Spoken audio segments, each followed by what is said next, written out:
I'm Sophia, 29 years old. I never imagined there would come a day when I'd have to take the very family I had devoted myself to caring for, to court. Not out of disrespect or rebellion, but simply to protect myself from being exploited by the very people I once called my parents, my sister.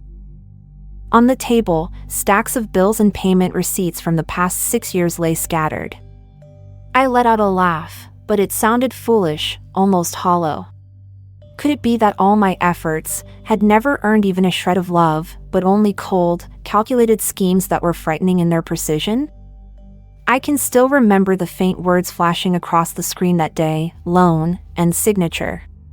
Family, not everyone wants you to be free. Before I tell you what really happened, leave a comment if you've ever been taken advantage of by your own family, and hit like so I know you're here to hear this story to the end. I was an investor and ran a small company in real estate and services. My work pulled me into a relentless cycle of meetings, contract negotiations, and paperwork. But even when I was in the middle of talks with a major partner, I could never escape the calls and messages from my family. That morning, the moment I stepped into the office and hadn't even set my bag down yet, my phone buzzed. It was a text from my mother: "Your sister's credit card is overdue again. Transfer the money to her first. I'll tell her to pay you back later." I frowned slightly but still opened my banking app. My fingers entered the amount, pressed confirm. The screen lit up with transaction successful. Moments later, a message from my sister appeared: "Thanks." That was it. No asking how I'd been, no sign of genuine concern. I set my phone on the desk, trying to focus on an online meeting with a group of clients from New York. As soon as the contract sharing screen closed, I got a missed call from Mom, followed by another message: "Your dad had some trouble breathing this morning. Book him a doctor's appointment." I let out a sigh. One hand typed a reply email to a client while the other searched for the hospital's number. While I was on hold, my assistant walked in with a stack of documents that needed my signature urgently. I signed a few pages quickly, still listening to the nurse on the line asking about my father's symptoms. "Can he come in at 2 p.m. today?" the nurse's voice came through. I glanced at my schedule. "Yes, I'll arrange a car to bring him in." That was my life. One side was the company I had to run, the other was a family that constantly needed me to take care of everything. I always believed that if I kept working hard, kept giving, love and recognition would eventually come. At noon, my colleagues invited me out to lunch, but I declined. I stayed in the office and called my father instead. "How are you feeling, Dad?" I asked, keeping my voice calm. "Same as usual. You just focus on work.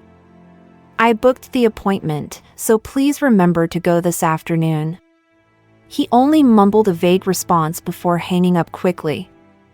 I told myself maybe he didn't want to bother me. But deep down, I knew I had done everything I could to make them feel cared for. By early afternoon, while I was presenting a project to a group of investors, my phone buzzed again. I glanced at the screen. It was my second money transfer notification of the day, this time to cover one of my sister's shopping debts. Along with it came the message: "Make sure to pay it fast." I pressed my lips together, feeling as if a stone had just dropped into my chest. No words of concern, only demands and reminders. The meeting dragged on until 6 p.m.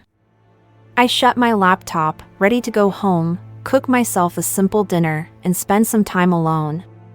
For a brief moment, the room was silent, and I took a deep breath, feeling the weight on my shoulders ease ever so slightly.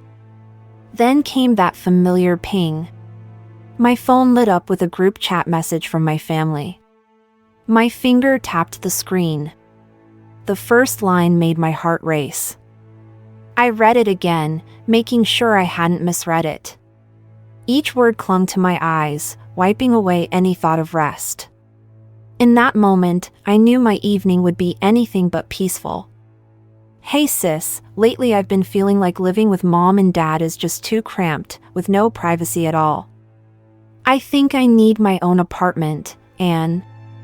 I want to ask you to buy one for me. You know I can't afford it yet, but if you help me now, I'll pay you back over time. I promise. I read each word slowly, my head leaning back against the chair, the warm yellow light of the office reflecting off my phone screen. That familiar wave of emotions, part surprise, part weariness, washed over me. This wasn't the first time Anna had asked me for something unreasonably big. Only this time, big went far beyond any limit. I set the phone down on my desk, taking a deep breath to rein in the irritation. Ever since I started making money, requests like this had always come out of the blue, almost always followed by the same line, "I'll pay you back later," a later that never arrived. I reopened the screen and typed each word carefully, "not reasonable and far too expensive." I stared at the sentence in the chat box for a few seconds, wondering if I was being too blunt. But then, I hit send. My message appeared on the screen, neat and clear. No sugarcoating, no long explanations. Part of me wanted Anna to understand that I wasn't an endless wallet she could keep dipping into. Another part knew that if I didn't set boundaries now, things would only get worse. The chat stayed silent for a few seconds.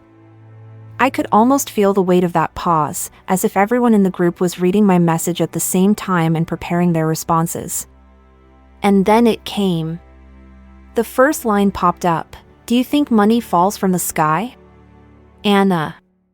Just one sentence, but sharp enough to cut right through me. Before I could respond, more messages started flooding in. "Mom, what do you mean by that? Your sister just wants a better place to live. Why are you being so selfish? Dad, sisters should help each other. You earn more money, so why are you being stingy? Aunt, back when our family was struggling, if it weren't for your parents, you wouldn't have the life you have today."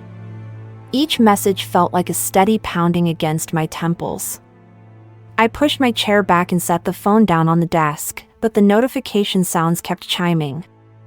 I stood up and walked to the window, looking down at the street below, bathed in the glow of streetlights. In my head, familiar voices swirled, all saying the same thing: I was the one at fault if I didn't give in to this request. I closed my eyes, trying to push away the relentless pressure, but it was hard. I thought back to the other times when Anna asked for money to pay off her shopping debt, when my parents wanted me to cover the cost of renovating the house, when my aunt suggested I invest in a family-run project I knew would fail. Every time, I had said yes. And every time, my heart had grown a little heavier.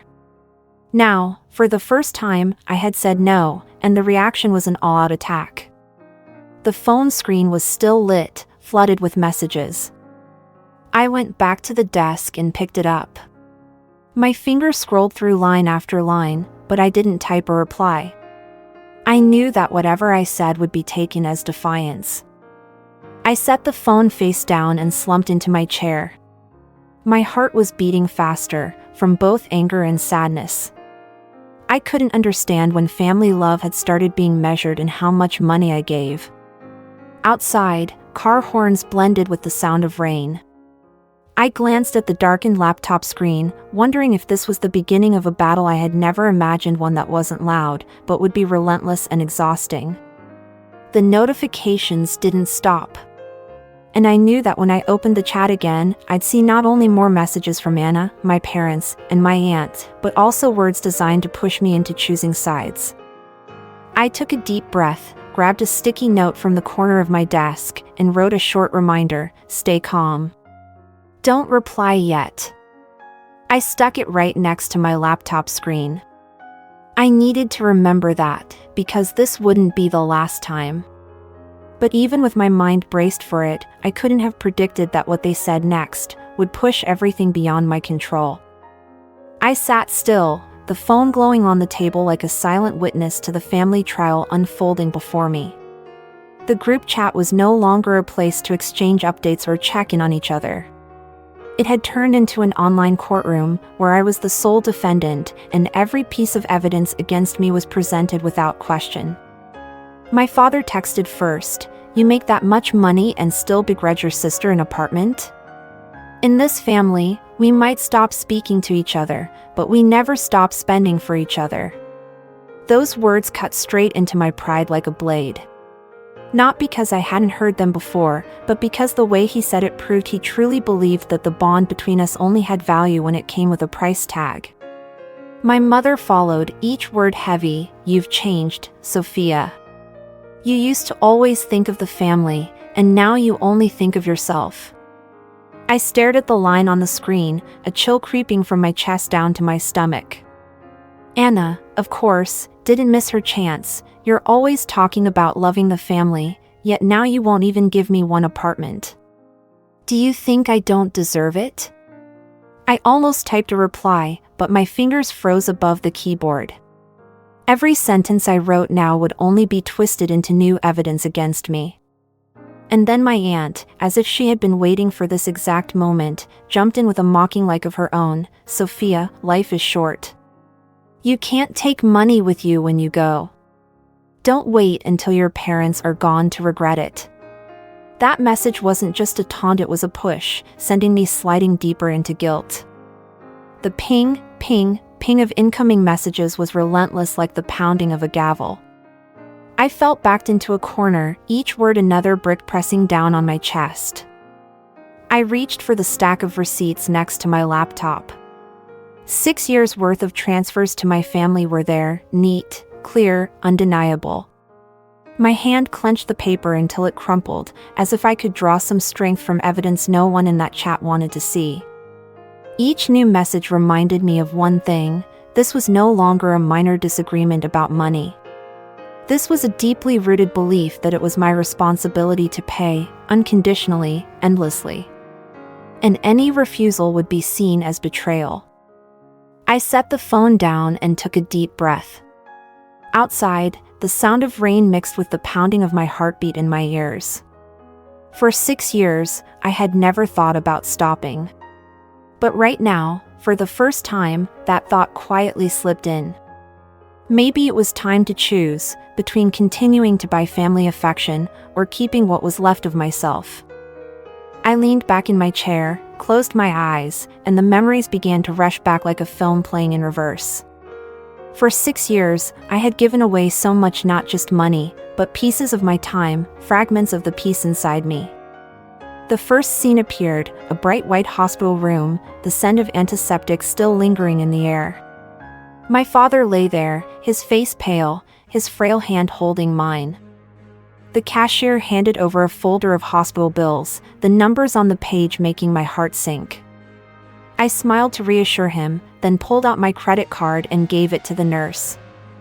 I remember so clearly that after swiping the card, they handed me the receipt and said, "Hope you get well soon, doctor." But no one asked me if I could afford it. The second scene, Anna stood in my office doorway, clutching a stack of student loan documents. Her eyes were red. "If I don't pay tuition this semester, I'll be forced to drop out," she said. I didn't ask why her student loan had vanished after those shopping trips.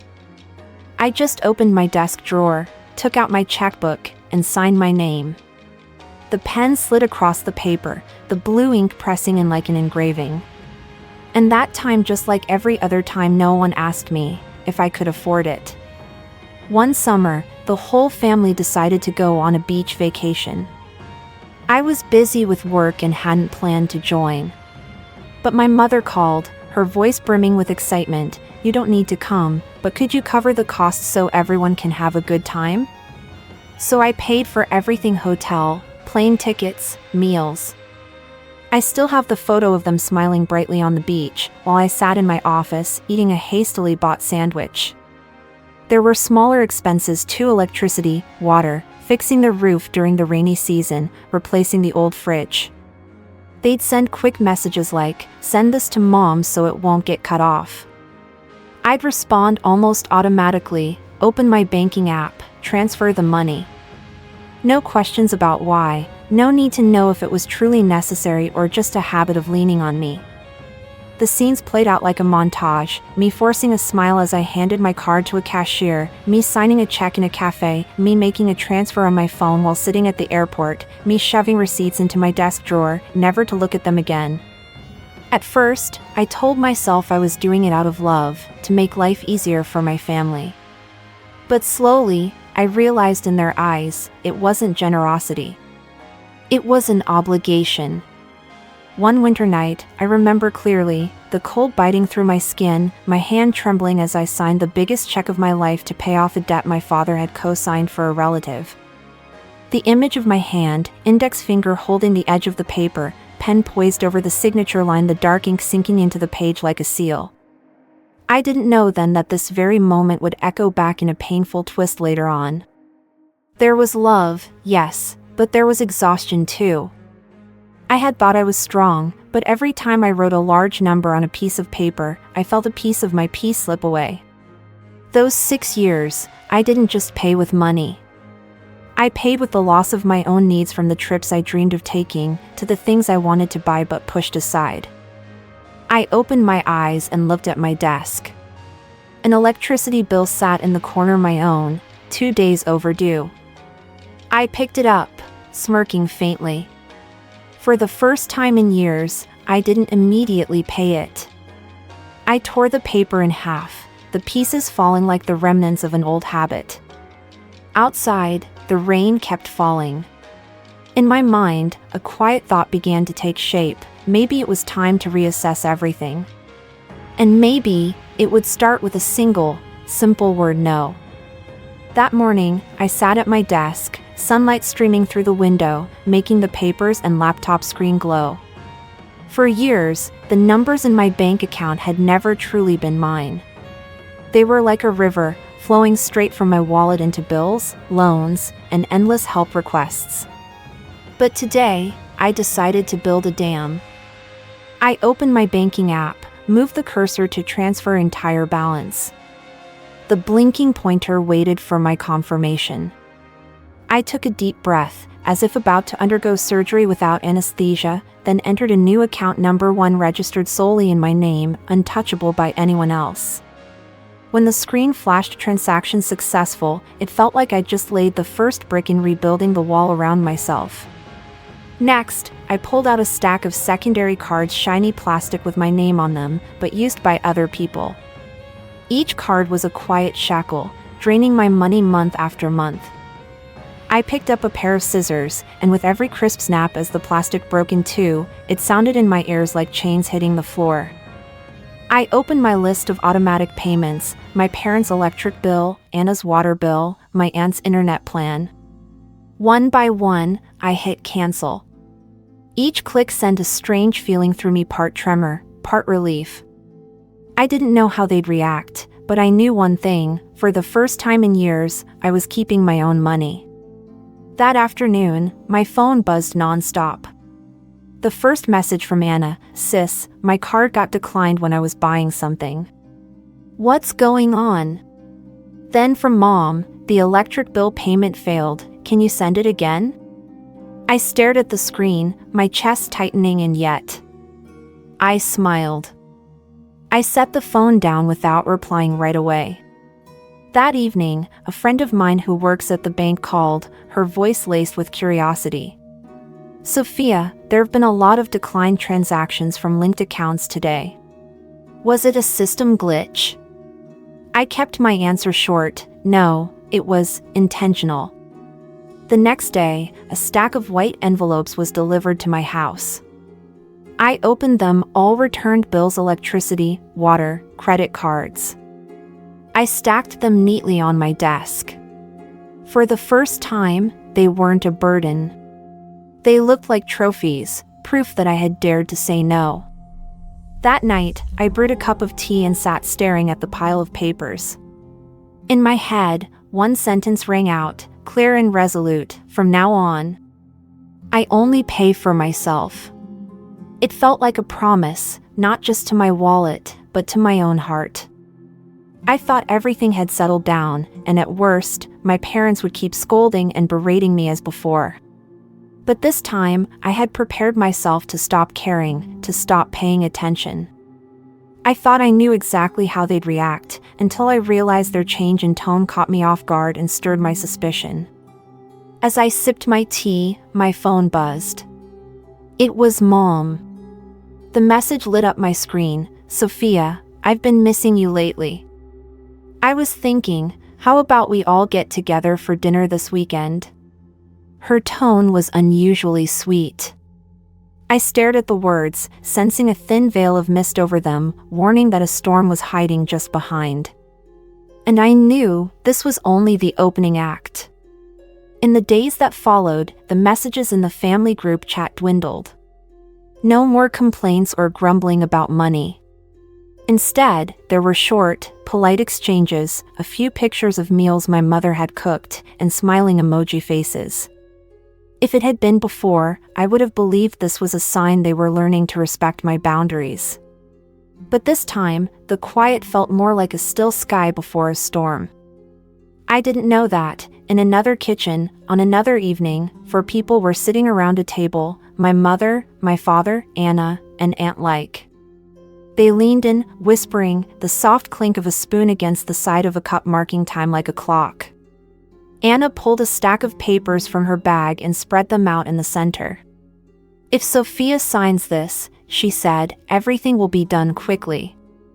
My father frowned. "She's not stupid enough to sign something blindly." Aunt Like took a sip of tea, narrowing her eyes as if testing the water's temperature. "Who said we need her to sign?" A sheet of scrap paper was pulled closer, and someone's hand began carefully forming familiar strokes.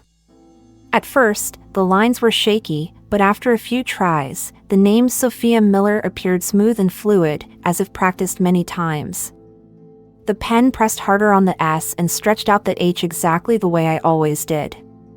Meanwhile, I was at home, sitting on the sofa, trying to read a book I couldn't focus on. Something didn't feel right. I remembered my mother's words a few days earlier and how she had brushed past the fact that I'd stopped paying, as if it had never happened. No questions, no criticism. If this was peace, why did it make me feel so uneasy? 3 days later, when I went to the bank to take care of some personal matters, I caught sight of a strange document on the clerk's desk. The bank logo was printed in the upper right corner, and in the center were numbers and a signature so familiar it chilled me. My name. My handwriting.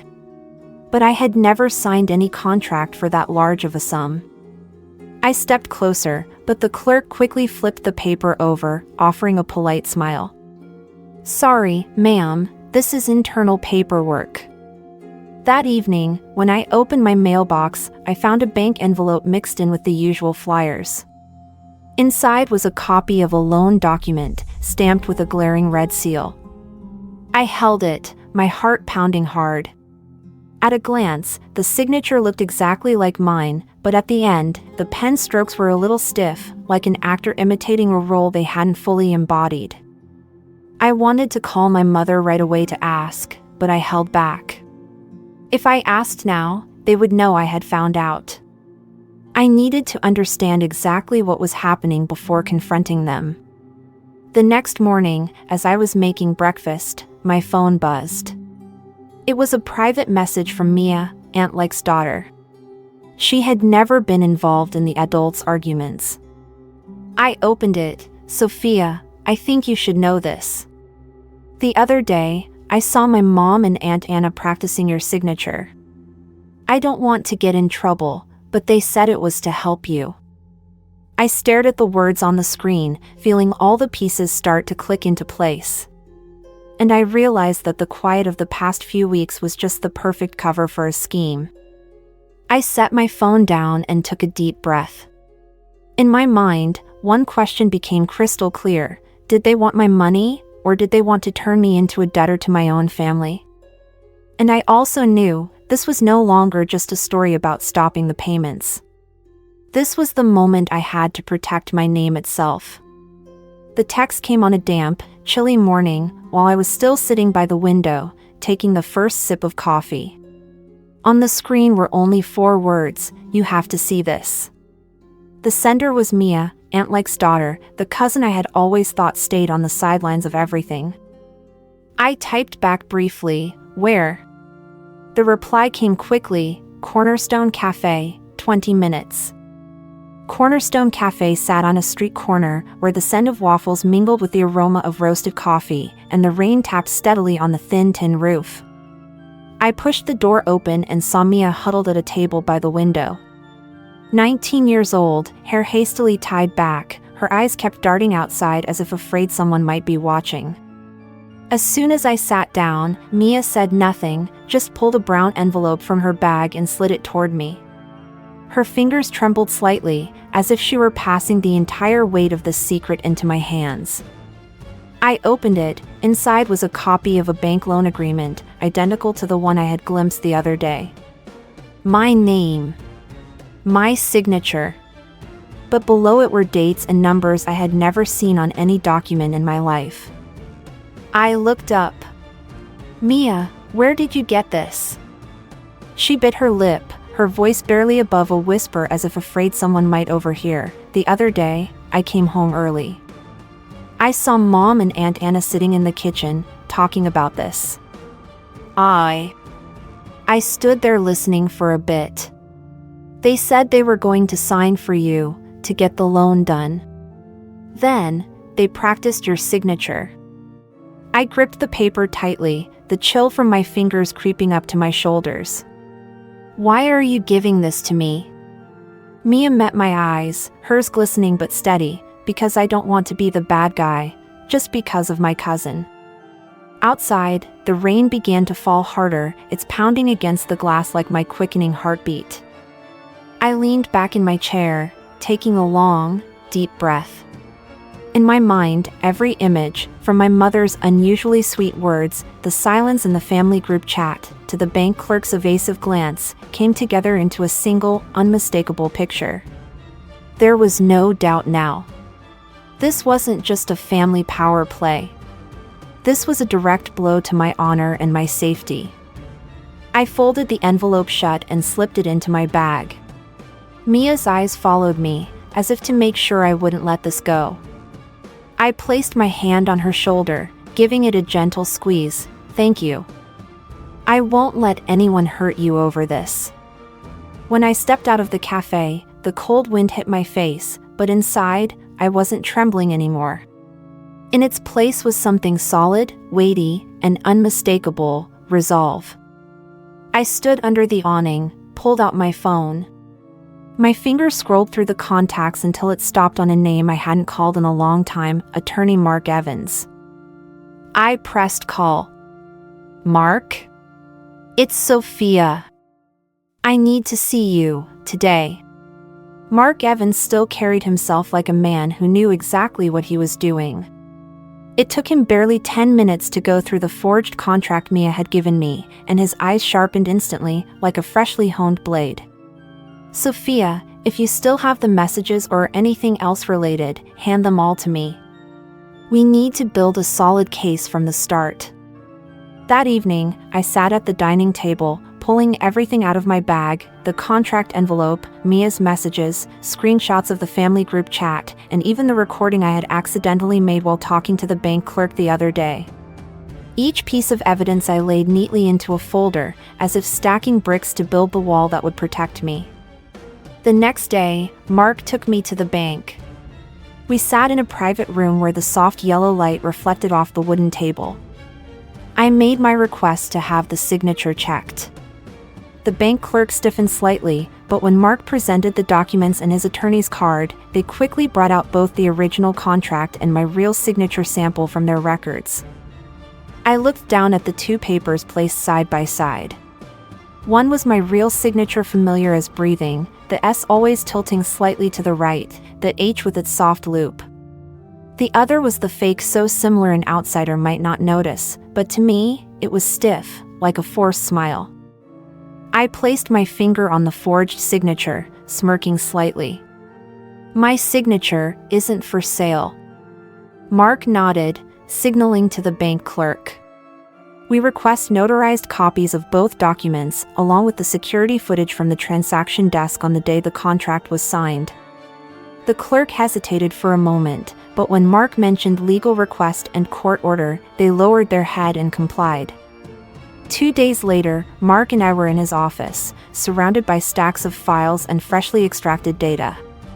On his laptop screen, the footage played. The image was grainy but clear enough to make out my mother, Aunt Anna, and Aunt sitting at the counter, going over documents. Their faces lowered, hands signing, then sliding the paper toward the clerk. I wasn't there. Mark paused the video and turned to me. This is gold. This isn't just signature forgery, it's financial fraud. Are you ready for me to take the next step? I looked at the screen, frozen on the moment the pen tip touched paper. The trembling and fear I'd felt for weeks suddenly melted away. In its place was a cold but steady clarity, as if I had stepped into a chess game where, this time, I was the one in control. I'm ready. 3 days later, 4 thick envelopes were sent out, each one stamped in red with the court seal, each containing a subpoena. Mother.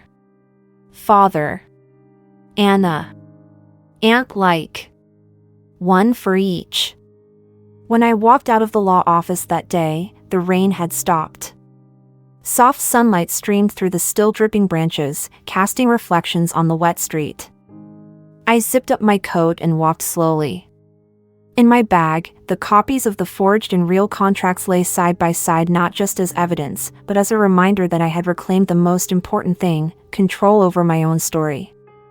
And I knew this was only the beginning. Ahead would be confrontation, cross-examination, and the unmasking of every lie. But this time, I would be the one holding the last piece on the board. The courtroom was ablaze under the white lights, rows of wooden benches arranged on either side like they were splitting the world in two. The sharp, cold sound of the gavel echoed, pulling everyone back to the present.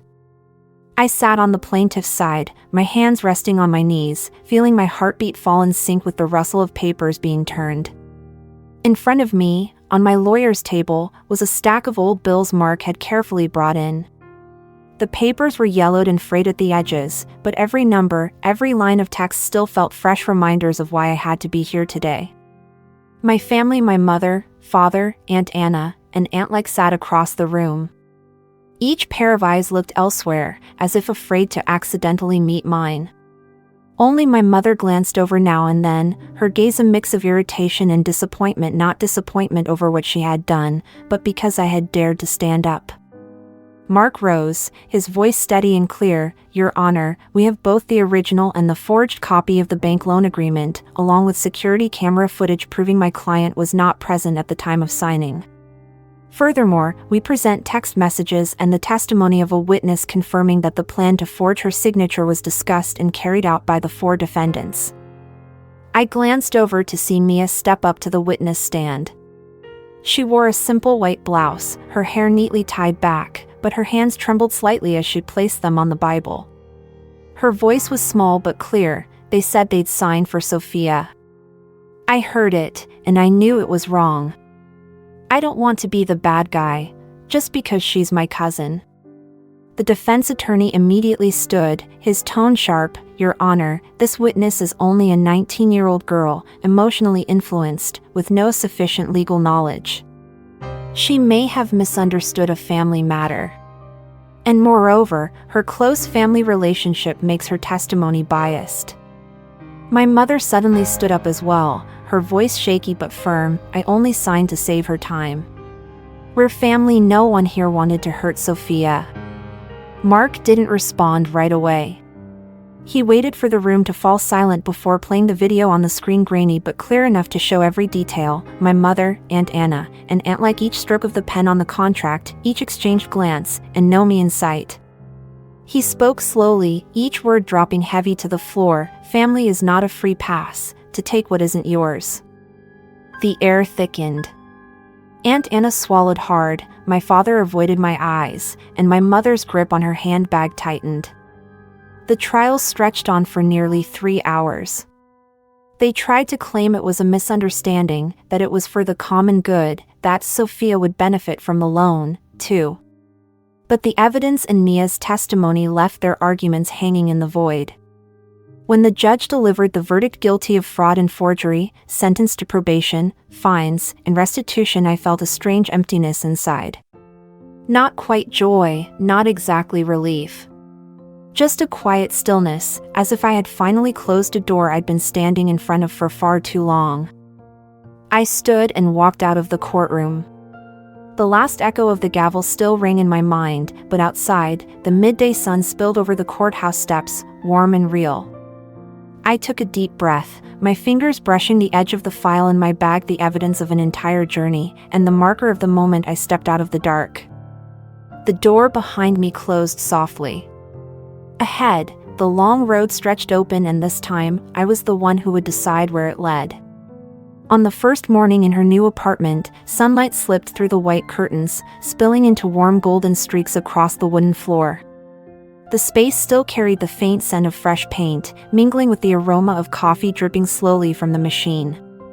Sophia stood in the middle of the living room, holding an empty picture frame, a small smile playing on her lips. She had carefully sorted through every photo before moving. No more family portraits lined the shelves like before. Now, the wall held only her own frame, and a few snapshots with the friends who had never turned affection into a tool for control. The void her family had left behind was now filled with her own images and choices. The phone on the table buzzed softly. A message from Mia lit up the screen. "Are you okay?" Sophia leaned against the window, the light wrapping gently around her face. Her finger tapped the screen, and just 2 seconds later, the words appeared, "Better than ever." In the small kitchen, a neat stack of new bills rested inside the drawer. Every sheet bore the same name, Sophia Carter. No more vague expenses, no more family bills she was never asked about. Only the costs she chose to pay for her own home, her own meals, her own future. She sat down at the table, pen in hand, and wrote a few lines in her notebook. "When you stop paying the price for someone else, you start paying the price for your own happiness." The handwriting was slow and steady, as if each word was sealing shut an old chapter and opening a brand new page. A light breeze slipped through the crack in the door, carrying the sound of traffic and voices from the street. This city held no memories to keep her tied down, and that was exactly what made it the perfect place to begin. She stepped into the kitchen, filled a cup of coffee, the steam curling up to embrace its rich aroma. Setting the cup down on the table, Sophia looked out through the wide window, where the morning light seemed to be drawing a new path. Maybe, somewhere out there, someone was also sitting in a strange room, with a stack of bills in their name, feeling both scared and relieved. If this story has touched you, share it, because someone out there might need a reason to protect themselves too. And if you'd like to walk with me into the next stories, don't forget to hit like, leave a comment, and subscribe so we can meet again on a brand new journey.